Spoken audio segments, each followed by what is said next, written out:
$1,000 with the city to cover legal costs associated with this amendment, and further rights or options to extend the closing date beyond March 21st, 2026 must be agreed upon by both parties. Mr. Mayor and Council, if I may add to Mr. Davis's presentation, we received comments from the buyer's attorney. They are marked in this document. They are technical. We as your council agree with them. They essentially tie to the inspection period, the feasibility period. And so the motion, if you agree, would be changed as follows. This is in C3.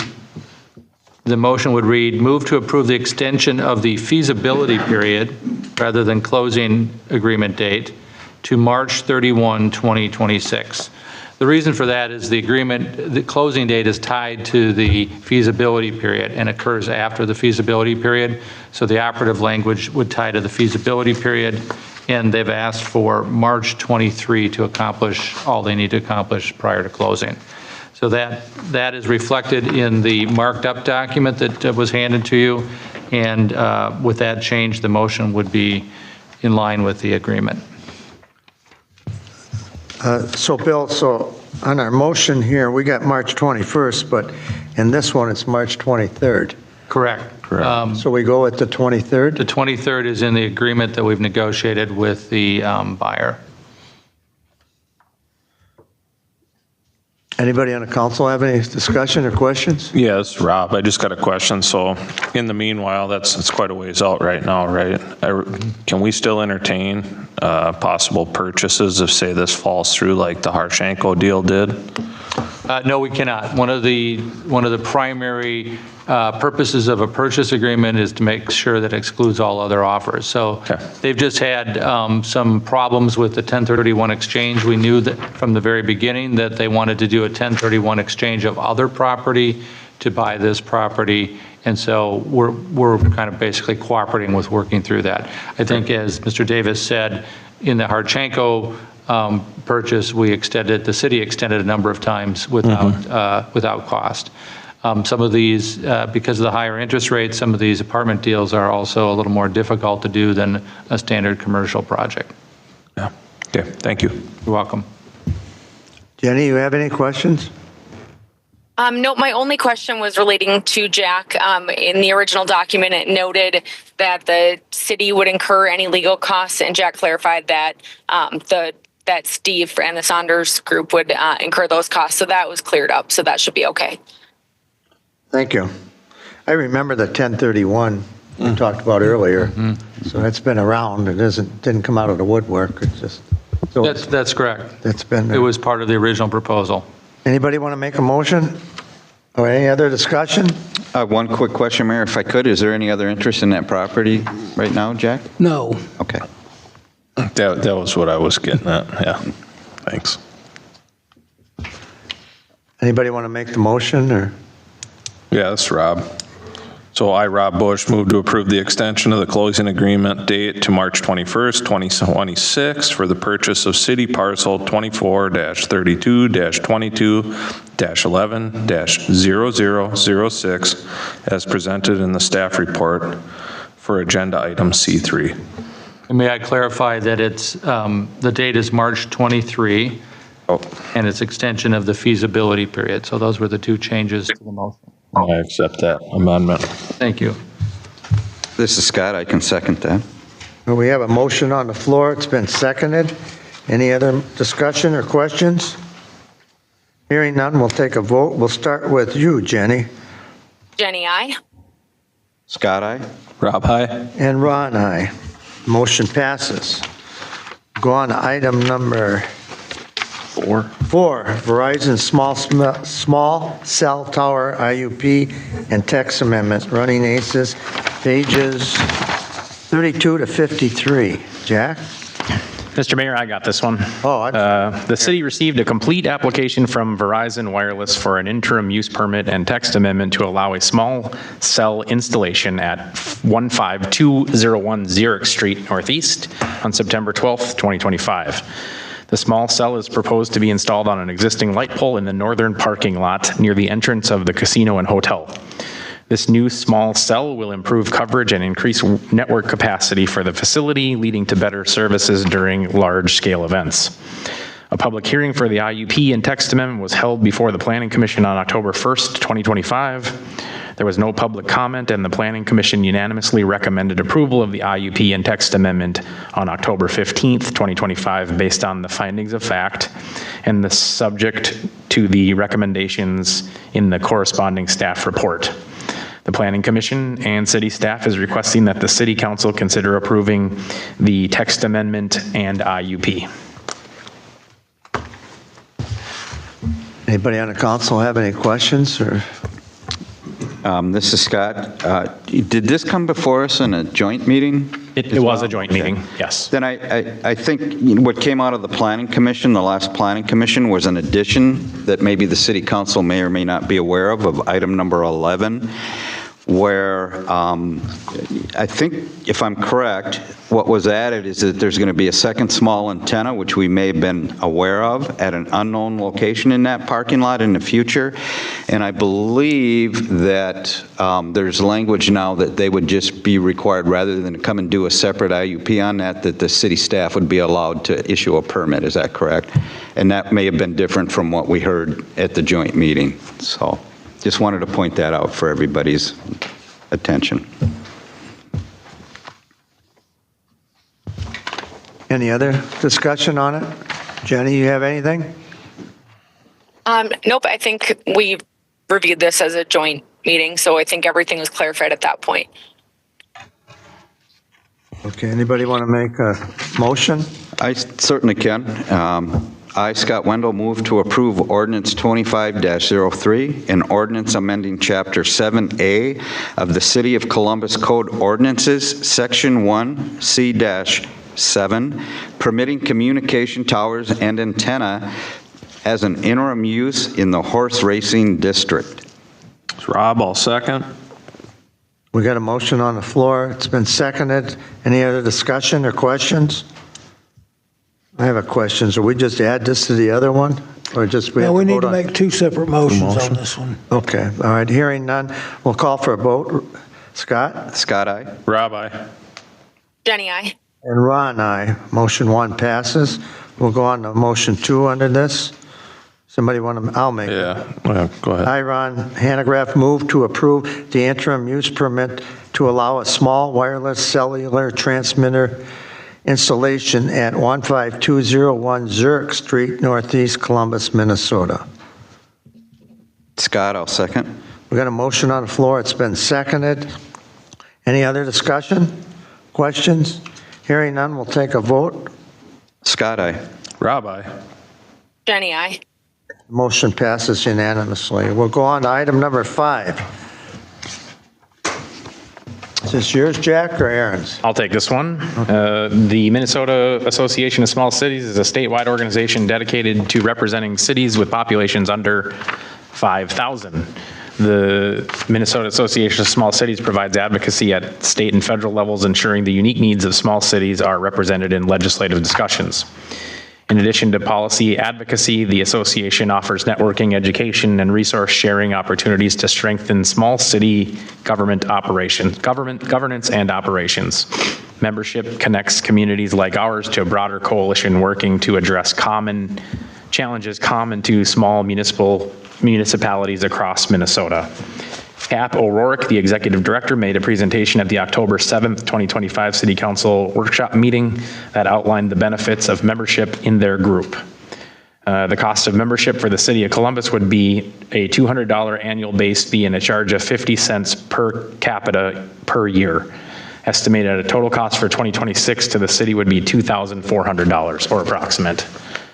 Staff recommends that the city join the Minnesota Association of Small Cities and evaluate their contribution to the outcome of progress in resolving the unique fiscal disparities issue with the City of Columbus and the approval of the Hornsby Street project in 2026 bonding bill to determine if there is a future value in remaining in the membership after next year.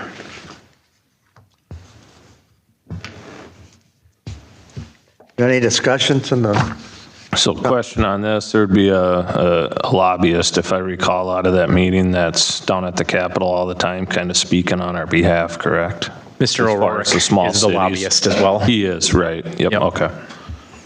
Yeah. So a question I had too was, I believe it was Councilmember Latin asked for a list for each, to be provided to each council member. I would still like that list because I'd like the individual council members to be able, should they choose to do their due diligence and make phone calls to other members. I would like a little more time to be able to have the opportunity to do that. Mr. Mayor? Yes. Prior to the meeting, I did receive a link to the member website from CAP himself. However, that doesn't print out very nice and it wasn't included in your packet. I did forward each council member access to that link, so you can click on the link and see the member cities if you have an interest in reaching out to any one of those. I can tell you that the city of Stacy, just north of us, is a member. That would be probably the closest one in proximity that we would be able to reach out to, but there's a fairly lengthy list. So Mayor, if I could be recognized, Scott, are you wanting to reach out to them before we approve this? Yeah, I would like the opportunity to, and that I don't know if that's why Councilmember Latin made the motion, or made the request, but honestly, I was going to make the same request so we had the opportunity to do that. I'd be in favor of that. Assuming that we have no pressing business where we would need this service right away, to table it till next meeting. Yeah. That's a possibility. I'm good Jack, with you have a that. comment? There's, it's something we need to consider by the end of this year at the latest, but we don't have to approve this tonight. So if you wish to table it so you can make some calls to see what values they've contributed to other member cities, then that would be good information to have. Jenny, do you have any comments on this? No, I think it would be good to get that list though, so I appreciate that. Okay, well, why don't we table it till our November 9th meeting? Be the November the 12th meeting. 12th, okay. Do you want a motion for the tabling? Yes, please. Okay. This is Scott. I move to table the discussion on the approval of the cost of the annual membership to the Minnesota Association of Small Cities until the November 12th meeting. It's Rob, I'll second. Got a motion on the floor. It's been seconded. Any other discussion? Any questions? Hearing none, we'll take a vote. Rob? I'm Scott. Let's go. Scott. Try to switch it up. Scott? Scott, aye. Rob, aye. Jenny, I. And Ron, aye. Motion will be put off till November 12th. Item number 6, set agenda for November 4th, 2025, City Council Workshop Meeting, pages 59. Our council workshop meeting is scheduled for Tuesday, November 4th, 2025 at 5:30 p.m. The following items are recommended for discussion. Discussion of a city council vacancy, discussion of the 2026 final budget, discussion of the wage and compensation study, and discussion of a performance review policy for approval for consideration at the council meeting on November the 12th. Staff recommends that the city council set the agenda for the items presented and make additions or deletions to this list as appropriate. Does anybody on the council have anything to add or subtract on this agenda?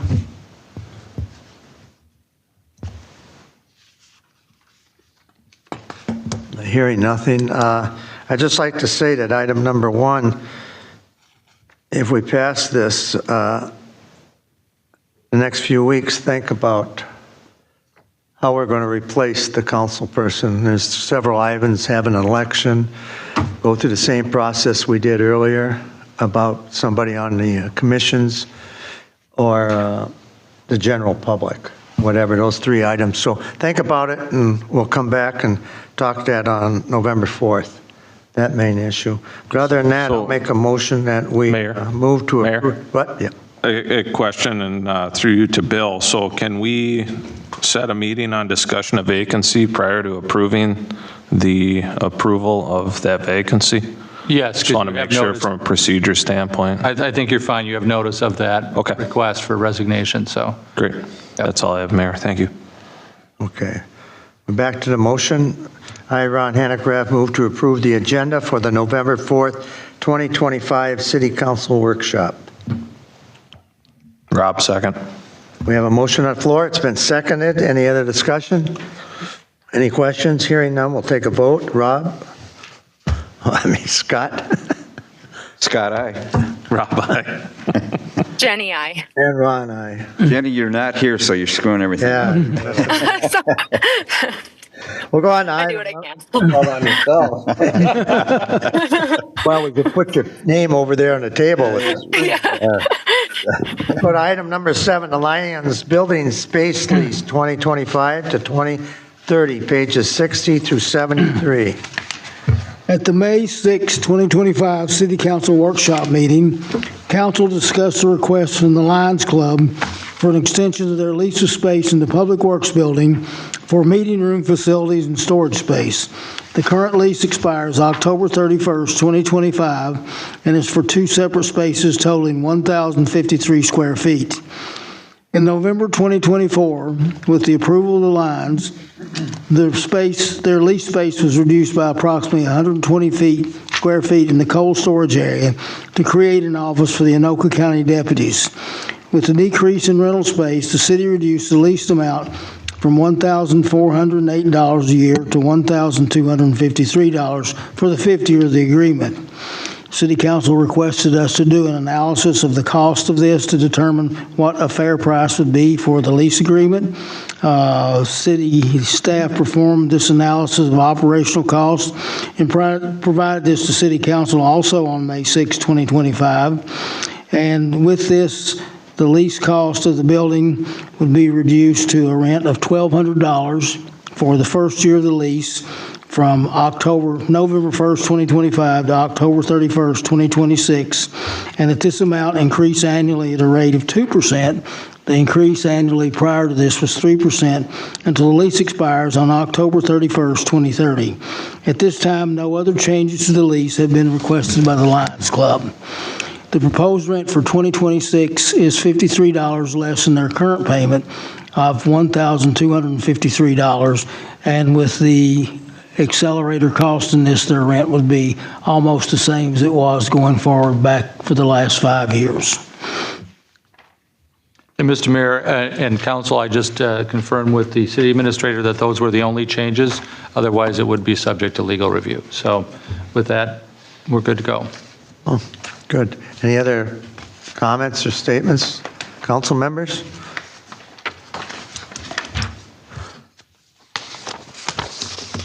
You need a motion? Yeah, go ahead. I, Rob Bush, move to approve the extension of Lions Club lease contract for space in the City Public Works Building as exhibited in attachment 2 of the item for an addition of 5-year term commencing November 1st, 2025 and expiring October 31st, 2030.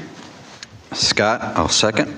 We got a motion on the floor. It's been seconded. Any other discussion or questions? Hearing none, we'll take a vote. Scott? Aye. Scott, aye. Rob, aye. Jenny, I. Ron, aye. The motion passes.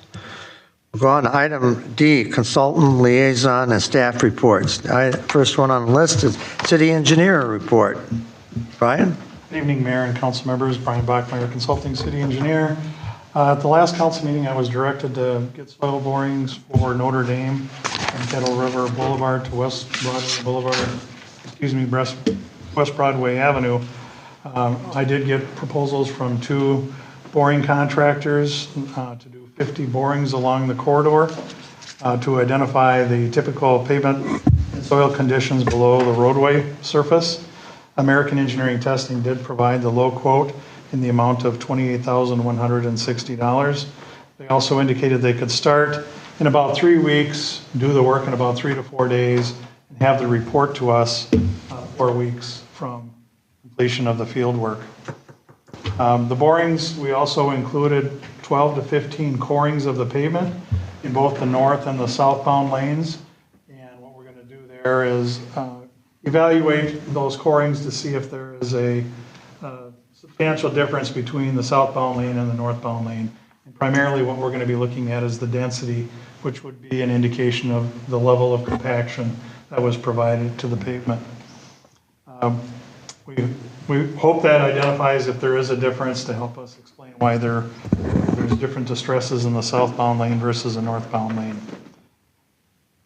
It is recommended that the council approve the boring proposal from AET in the amount of $28,000. We're also recommending that we include a $5,000 contingency to do either additional depth borings if there's some areas where we want to go even deeper under the roadway core. With that, I'd stand for any questions that council may have. Mayor, this is Scott, if I may. Brian, how deep are we going initially on the boring? 4 feet. 4 feet? Yeah, Okay. which is equal to or slightly more than the bottom of the ditch. There are a couple occasions where the ditch is actually a little bit below 4 feet, so that's why we're suggesting that we have a contingency if we want to proceed further down Okay. in those areas. Very good, thank you. So they can tell on the asphalt if it's malfunctioned in the asphalt compared to the other? Just, it'll be a relative comparison between the north and southbound, so we'll be able to see if there is a measurable difference between the two pavements to try to explain why we're seeing distress in southbound versus northbound. It really won't explain why we're getting, the delaminating of the seal coat, but it will at least tell us if there is a difference between the north and southbound lane, physical difference. So they do 25 on one side and 25 on the other, boring? Yes. No, there's gonna be 50 along the corridor, and yeah, they'll be staggered back and forth, so yes, you're correct, probably 25 on either side. Okay, it just moves back. Yeah, and then the corings, we're gonna do about 15 of those in the pavement, so we're gonna be alternating from side to side. Would be nice to know, but you think we're going to get an answer? On the soil, certainly, on the pavement, yet to be determined. Okay. So that's why they go down to the bottom of the ditch, so to see if they built it up? Built it up from that elevation. Okay. And then we are recommending a contingency if we want to go a little bit deeper into the locations, just to see if there's any difference below that. Sounds There's a good couple to, areas that are wetter than others, so, in those areas, we thought it might be important to maybe go a little deeper in those areas, just to say, Yeah. we've covered our bases here. do you need a motion on this to approve it? Yes. Do we have one on here? No, we were waiting to see what the discussion was going to be, but essentially the motion would be to authorize city staff to approve the award to American in the amount of what Brian stated, with an allowance or a contingency of $5,000 for deeper borings if necessary in certain areas. Mayor? Jenny, did you have any questions? No, I just wanted to thank Brian and JW for their prompt work on this. I know it was only brought up last month, so just really impressive that you're able to work on this so quickly. So thank you for that. And Rob? Yeah, thank you, Mayor. So through the mayor to Brian, with these tar samples, that's really just going to tell us if there was difference in tar. Does it really matter since we're going to take it all the way down and shape it and pave it? Is it more important to just get the soil borings and save the added cost on the bituminous that's going to be removed and taken away anyway? The soil borings are certainly more important than the Yeah. condition. 'Cause you're correct, we're probably going to remove it, but it helps explain why there might be a difference. I looked at the AT proposal and they didn't break out the coring cost, so I can't identify specifically borings versus corings, what the cost difference was between the two. I can say that this proposal was substantially less than the other proposal, so we feel, we're comfortable spending that little extra money for the corings just to kind of answer that question, or at least try to, and then the allowance if we need to go deeper. Okay. We'll What was the cost and the contingency again? 5,000. Five. Last one on the line there. Is it on there? Okay. No other discussion on it? So we have to make a motion that recommend that we pay the amount of $28,160. Reference these borings on Notre Dame to include a $5,000 in contingency in the budget for deeper borings. To American Engineering, right? Yeah. Well, yeah. I think your motion is kind of written in the last line of the city engineer's memo, if you just want to reference that or use that in Okay. the crafting of your motion, it's all there. I'll read it then. It is recommended the city approve the soil borings proposal from AET in the amount of $28,160. In the event it appears that the poor soils continue below the 4-foot boring depth, it is recommended the city include a $5,000 contingency in the budget for deeper borings. Any second on that? This is Scott, I'll second. We've got a motion on the floor. It's been seconded. Any other discussion? Hearing none, we'll take a vote. Rob? Rob, aye. Scott, aye. You said Rob, right? Or Rob. Jenny, I.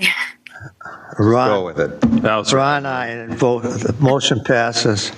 Jenny, get back home. We'll go on to the next item. Any other things to report there, Brian? Nothing else here. Thank you. We'll go to city attorney's report. Mr. Mayor and Council, the folks over at St. Clair Lakes, working through their HOA, have been out, they've reached out to the DNR about certain improvements, docking improvements, trail improvements to lead to the dock. All of that was essentially allowed within the settlement agreement. They have drafted their own agreement that would be the template for the city's agreement. What Megan Rogers has asked for, given that this was part of a negotiated settlement agreement, that we make sure by reaching out directly to the DNR that that agreement will be effective and accepted. So with that, we're going to bring it back, Jack, or was the intent to approve it tonight in the form of, and The intent was to make sure that all our bases has been touched, so if they haven't, we'll have to bring it back, but hopefully to get some kind of an agreement in place to verify all the changes in the original settlement agreement so they could proceed with their project. And the reason for this is they've taken good initiative, they've reached out to the DNR, but because we're, as the city, a party to the settlement agreement, we want to independently make sure that the DNR is on board and that they don't have significant new conditions or concerns. So I don't think this will be problematic because it was actually originally conceived in the settlement agreement. We just want to make sure that the follow-on agreement is consistent. Mayor? I guess I had questions too when they were here around the, and they seem to think that it wouldn't be the case that once that goes in and that easement's there, that becomes public use for anyone that wants to use it. Will we get some kind of feedback on that? Yes, Mr. Mayor, council member, that's the type of thing we want to make sure that we understand because it is city conservation property. One of the requirements of the settlement is that it be held in public ownership.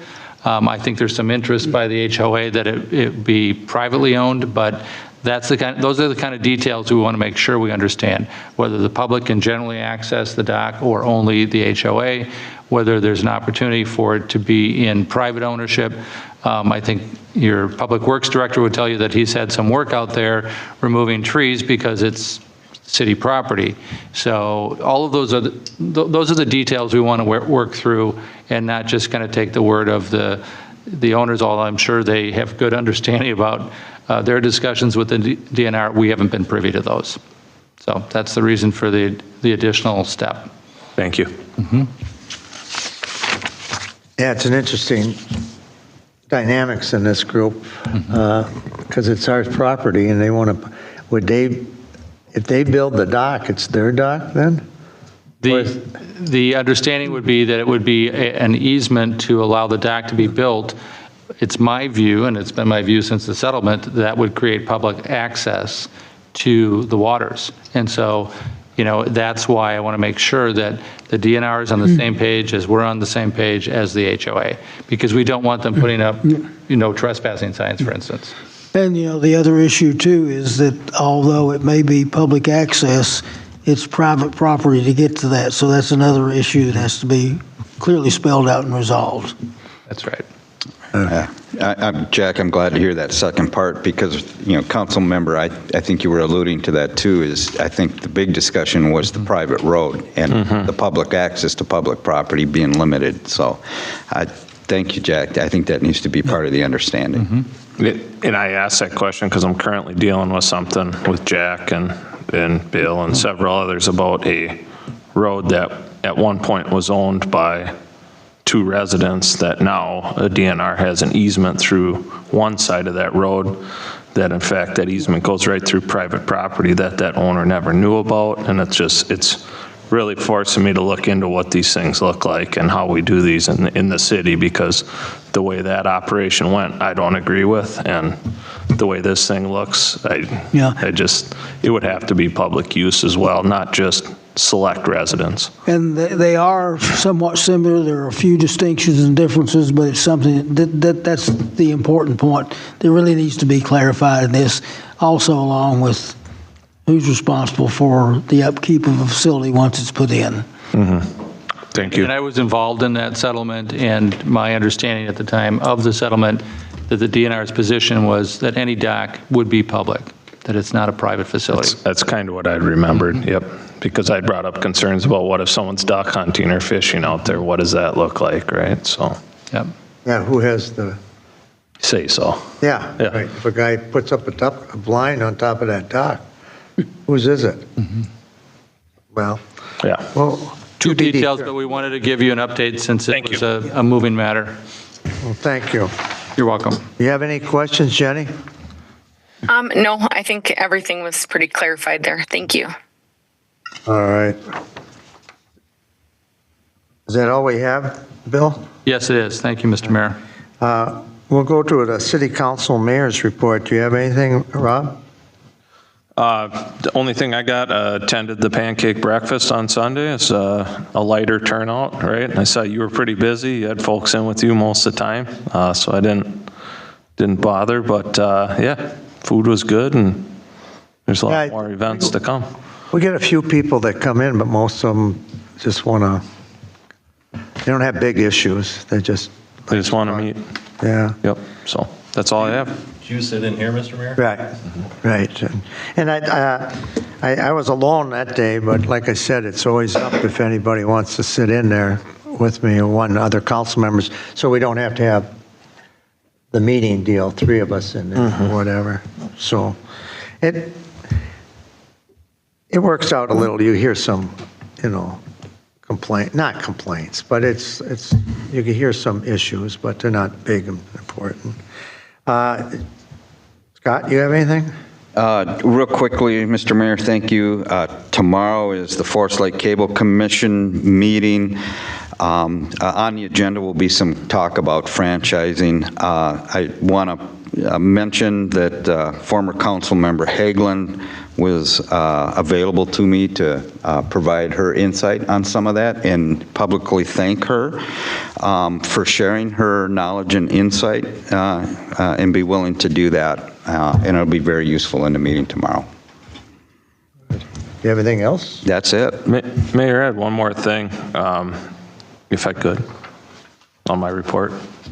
Sure. So I had spoke with the Sheriff's Department last week, it was last Friday, was standing outside my garage after I got off work, and a black Dodge Dart came down the road. I am not kidding, about 90 miles an hour. Applied the e-brake at the end of the road, slid around the cul-de-sac, came back, almost ran my neighbor over as he was getting his mail. So I guess keep your eyes out for that vehicle, but living not far from where the person under public open forum spoke, I have concerns around that too, and I have seen the officers around. It just happens to be at the wrong time. But there's definitely some of that going on, so working with the sheriff on that. Vehicle? It's a black Dodge Dart with dealer plates on it. I can get you the license plate outside of the meeting if you'd like. Yeah. And if I may, Rob, there's been 2 more accidents on Howard Lake Drive with car hit deers at the Sheriff's Department just last week. So, yeah, there is more activity out there. And also, they are sitting down at the end of Garrick now. And yeah, I've been seeing them. It's just off times, right? So, Exactly. That's the way police work is. oh yeah, Right place, right time. but they're very responsive, so. Wrong place most of the time. Yeah, wrong place most of the time. Jenny, do you have anything to say? No, this is Jenny. I had a Coon Creek Watershed meeting on the 13th. Nothing to report city-wise out of that. And then tomorrow we have our wrap-up Fall Fest meeting, and we'll have some feedback from there. But that is all I have. Thank you.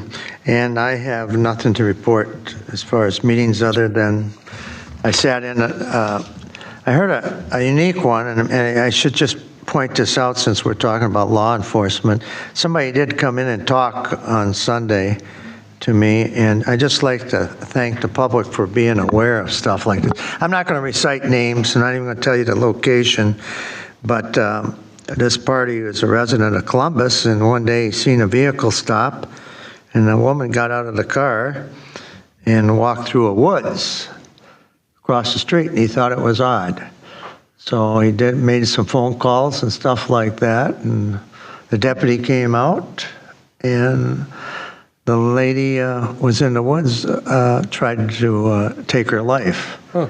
So she was saved, and they called the ambulance and all that. But I think that's something that we have to be aware of is if you see anything that looks odd, it's odd.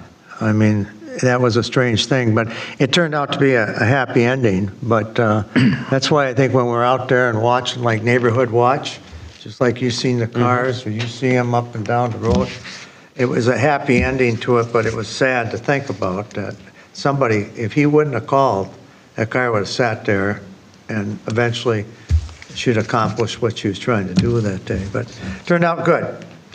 So let's go on to what's the next one? EDA report. Mr. Mayor, the EDA held a special meeting on October 14th, 2025, and discussed the results of a Columbus survey, as well as discussed and authorized candidate interviews to fill the EDA vacancy. I can tell you that interviews were conducted today by 2 members of the EDA and myself, and a recommendation in the near future will be forwarded to the full EDA for consideration. Okay. And I know me and Jenny were at the meeting. Jenny, do you recall anything else other than what Aaron said? No, I think we had a little bit of discussion around Columbus. We also discussed just some potential maybe workings with the Forest Lake Chamber of Commerce and how that could potentially pivot a little bit. But for the most part, it was pretty focused on finding a new 5th member of our commission. So beyond that, that is all I have. Thank you, Jenny. Say, Mr. Mayor, I just have one question. I was online on that meeting, and it was brought up that there could be no more than 2 council members at opening of businesses due to the open meeting law. Is that correct? Or No. so? You can post it. Those are called ceremonial events. All we ask is that you let us know when you're going to be there. We'll post it, and the posting will say there may be more than 2 council members present, but they will not be allowed to conduct any official business. Okay, thank you for the clarification. Yeah. Go on to item number 5, the Personnel Committee report. Lori Spangler, our deputy city clerk, submitted her notice of retirement to us in early September. Ms. Spangler has been an employee of the city for 16 years and made valuable contributions to Columbus residents, city staff, and the city council. City council gave staff direction to advertise for this position. That was done, and 26 applications were received. Susan Bosch, the current Linwood Township Zoning Administrator, was one of the 4 finalists for the position of Deputy City Clerk and was interviewed on October 7th, 2025 by the City of Columbus Personnel Committee. Mrs. Bosch was invited to a second interview on October 20th, 2025. The interview panel of this interview consisted of Mayor Hanegraaff, myself, and Aaron Berg, Assistant City Administrator. Her resume, application, preliminary background check, and references were thoroughly reviewed by the panel, and she was found to meet qualifications for the position. Her interview demonstrated her communication skills, and she was very effective in her explanation of the links between her skill sets in her previous employment as a title closer and the job description duties of the deputy city clerk. Mrs. Bosch's municipal experience has exposed her to a variety of many tasks required of a deputy city clerk, including recycling programs, event planning, elections, permit and license insurance, document manage, and filing and keeping records and postings of city activities. In addition, Mrs. Bosch has shown that she has the people skills that are as important as the administrative and clerical experience essential to this position. It is the recommendation of the interview panel that Susan Bosch be hired as the deputy city clerk at a starting wage of $31.91 per hour, which is step 3 of our current 2026 city pay plan. And this includes a benefit package provided to all city employees and a beginning leave bank of 40 hours vacation and 40 hours sick leave. Ms. Bosch would then be eligible for a step increase at the end of her first year of employment, subject to a satisfactory annual performance review. So we are recommending that City Council consider Mrs. Bosch's hire, and if this is granted, she could begin her employment on November the 17th. Rob? Question, so she currently serves on a commission. Correct. Just verifying, she'll be resigning before taking the position? She would have to resign that position before she resumes her I employment. just know residents are going to ask being in this position, as having a spouse worked here, so I just want that clear. So. I'm sorry, what I said I was in this position when my wife worked here. You know, Oh, okay. as being someone in the city already, right? You can't really be on it's similar, but not the same, but you can't really serve on a commission and where you work, so. Correct. Just wanted that out there for the public. I think we should all understand, too, that this is a full-time position and that Lori was, what, 32 hours? Correct. So this is 40 hours? That's versus correct. 32. Any other discussion here? Jenny, do you have anything? No, but I just wanted to thank Susan for everything she's done with the Planning Commission. She has brought a lot of value to the commission. So it's exciting to see her in this new potential opportunity. Very much. Okay. You have anything, Scott? No, I think she's been on the Planning Commission for a relatively short time, but been doing a pretty good job on the Planning Commission, so I'm excited she's accepted the full-time position. Okay, I'll make a motion. I, Ron Hanegraaff, move to approve the hire of Susan Bosch for the position of the Deputy City Clerk with a starting wage at Step 3 of the 2026 pay plan, $31.91 an hour, and pending satisfactory completion of annual employee review and increase to Step 4, $33.09 in November of 2026. Scott, I'll second. We have a motion on the floor. It's been seconded. Any other discussion or questions? Hearing none, we'll take a vote. Scott? Scott, aye. Rob, aye. Jenny, aye. Ron, aye. The motion passes. Go on to item number 6, the Planning Commission report. That's me this month. 3 items that came up during the Planning Commission. The first one was the small cell antenna installation that we voted on today, so I won't beat that one up too much. Second one, there was a discussion about the new fence ordinance. Several things came out of that may be interesting to the City Council and to get on the record. A draining issue, fences need to be raised 4 feet off the ground, which would be different than what we heard, or something in addition to what we heard in the joint meeting. Schools, parks, and other government would be allowed to have higher fences. Stone walls have tighter restrictions and can't exceed 4 feet. Material like corrugated metal, sheet, plastic, plywood, pallets, or other makeshift fencing would be prohibited.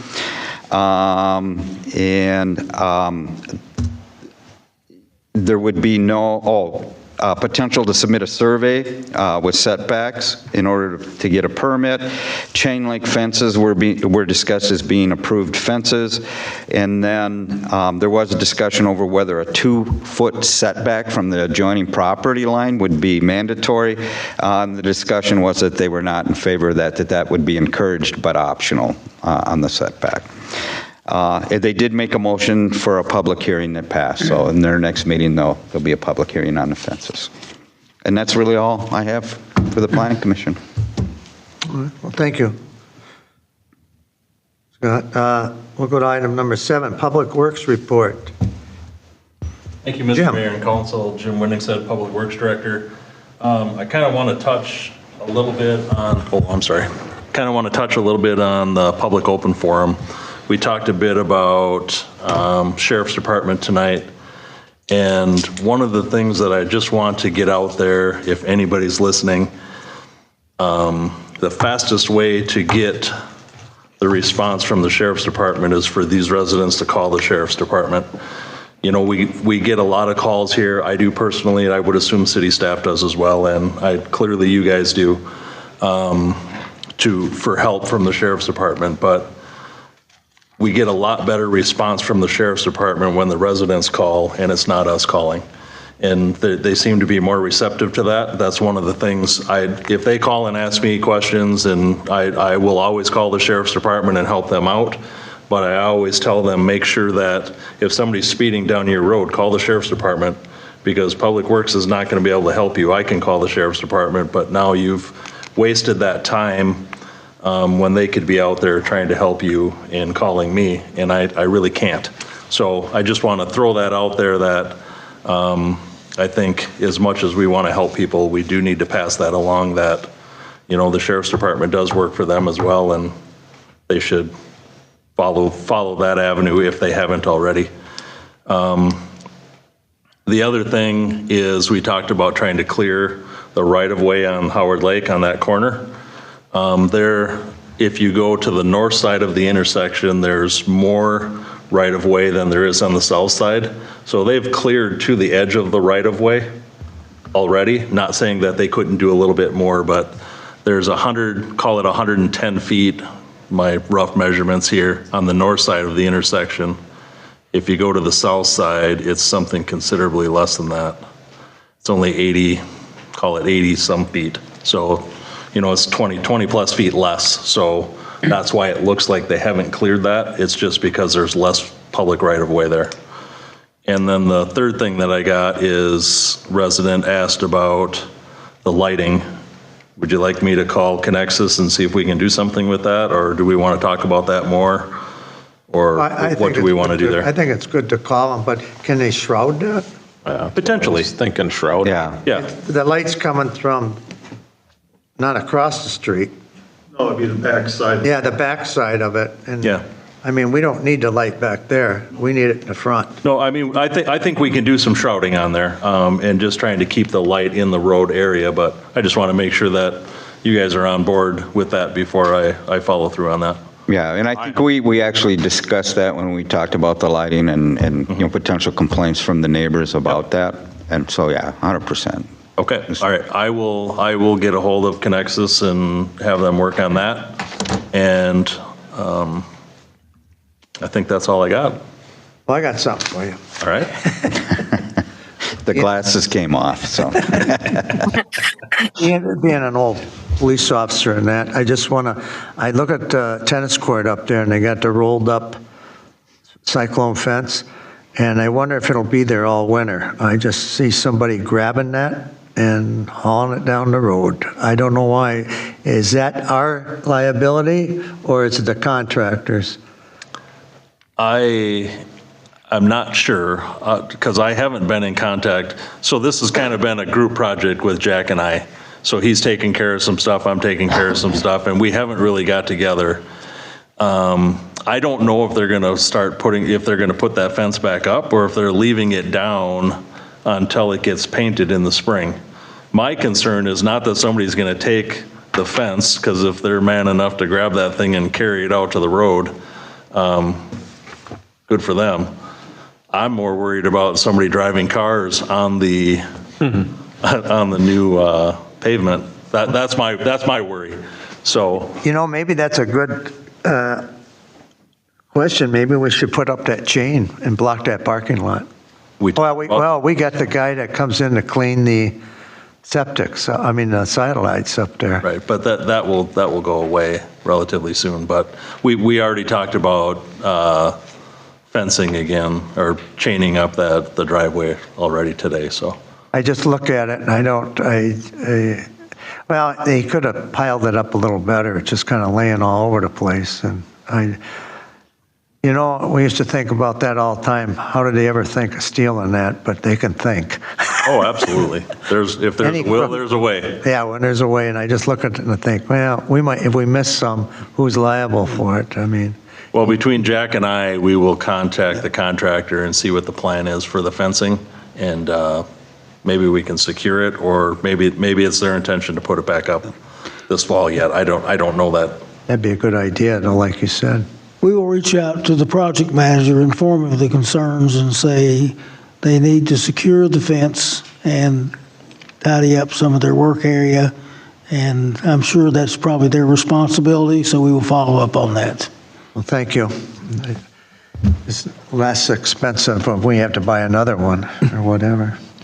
What else is that? Is that it, Jim? That's all I have, Mr. Mayor.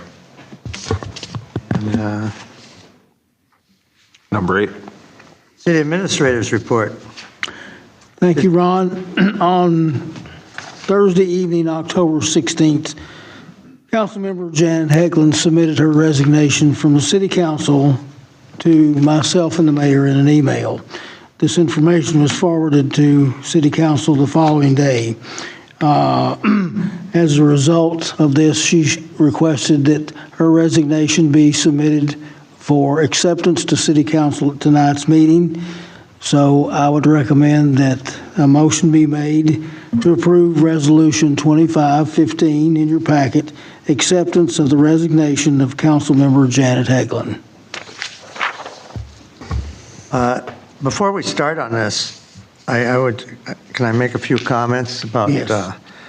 Janet? I think Janet has done a great job for the city. All of her achievements that she's done for the city in the last 7 years, I don't think they could ever be duplicated.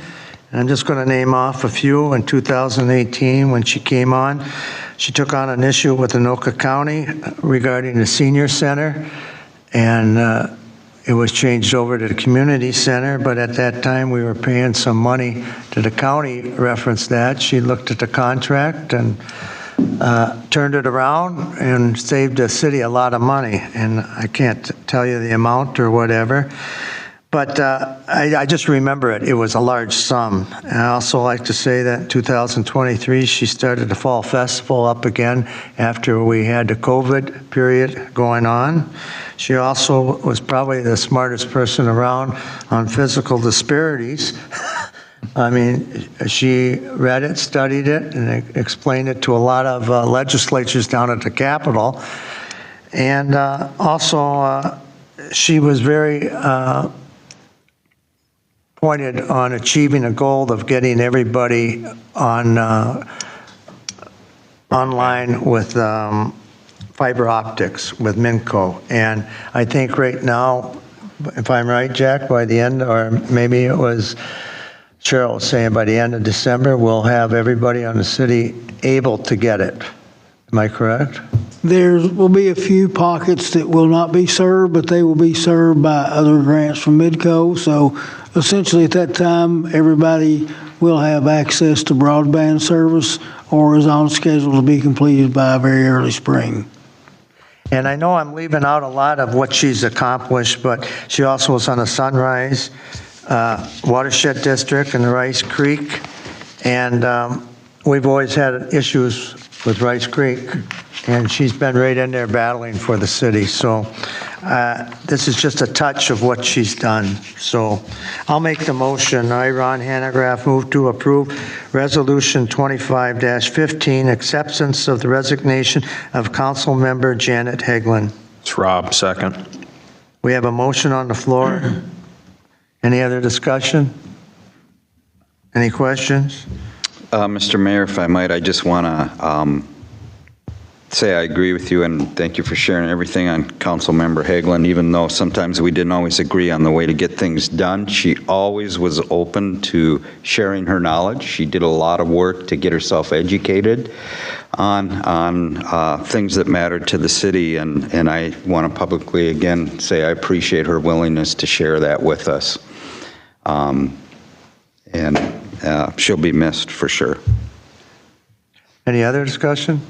Hearing none, we'll take This is Jenny. I also wanted to thank her. I think we all feel that same sentiment, and she's pretty irreplaceable as a person on the council. So thank you to her for everything she's done. Okay, then we'll take, no other discussion, we'll take a vote. Scott? Scott, aye. Rob, aye. Jenny, I. And Ron, aye. We'll go to motion number 2. Thank you, Mr. I, Ron Hanegraaff, move to approve Resolution 25-16A, a resolution declaring a vacancy on the city council. Scott, I'll second. We have a motion on the floor. It's been seconded. Any discussion? Any questions? Hearing none, we'll take a vote. Scott? Aye. Scott, aye. Rob, aye. Jenny, I. And Ron, aye. Resolution, the next one, the third, is, oh yeah, this is a different one. Since Janet was a signer on the checks, we have to put somebody else in there. So I looked at it, and I'm sitting there, I haven't even asked you yet, the council member, but I'm looking at the one who's got the longest period sitting here, maybe. I'm going to ask Rob if he wants to be the next signer on the checks. Yes, I accept, Ron. Okay, so I, Ron Hanegraaff, move to approve Councilman Rob Bush as the third city check signer. Any? This is Jenny, I second. Okay, so we have a motion on the floor. Any discussion? Any questions? We'll take a vote. Scott? Scott, aye. Rob, aye. Do I vote no? Jenny, I. And Ron, aye. And Rob, what we'll need you to do before you leave tonight, Cheryl's got the item you need to sign. Okay. So she'll sign that, and we'll process that to continue the electronic signature of checks. She can get that done tomorrow. Great. Thank you. Cheryl.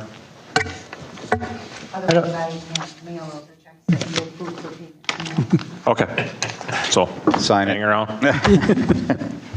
Okay, just if I don't know if we clarified it or not, but and when we talk about the options we have to replace Janet, we'll discuss that on November 4th at our workshop meeting. And can we make a motion there at that time? No, we can call a special meeting in addition to the workshop meeting if we want to take action. Okay, so all the council members here think of remember the 3 ways that we can do it. We did it the last time. Anybody that was on a commission can put forth, or we can have an election, or we can open it up to the general public. So with that, any other questions here? Discussion? I'll make some announcements and some reminders. Local government officials meeting October 29th, 2025 at 6 p.m. Bunker Hills Activity Center. Sunrise River, boy, I'm having a hard time on this one. Water Management meeting October 30th at 6:30 p.m. East Bethel City Hall. City Council work meeting November 4th, 2025 at 5:30 p.m. Planning Commission meeting November 5th, 2025 at 6 p.m. And City Council regular meeting November 12th, 2025. Any other discussion? Hearing none, somebody want to make a motion for adjournment? Scott, I move to adjourn. Rob, second. We got a motion on the floor. Any discussion, any questions? Hearing none, we'll take a vote. Scott. Jenny first. Jenny, I. Scott, aye. Rob, aye. And Ron, aye. Have a good Way night. to throw a wrench in there.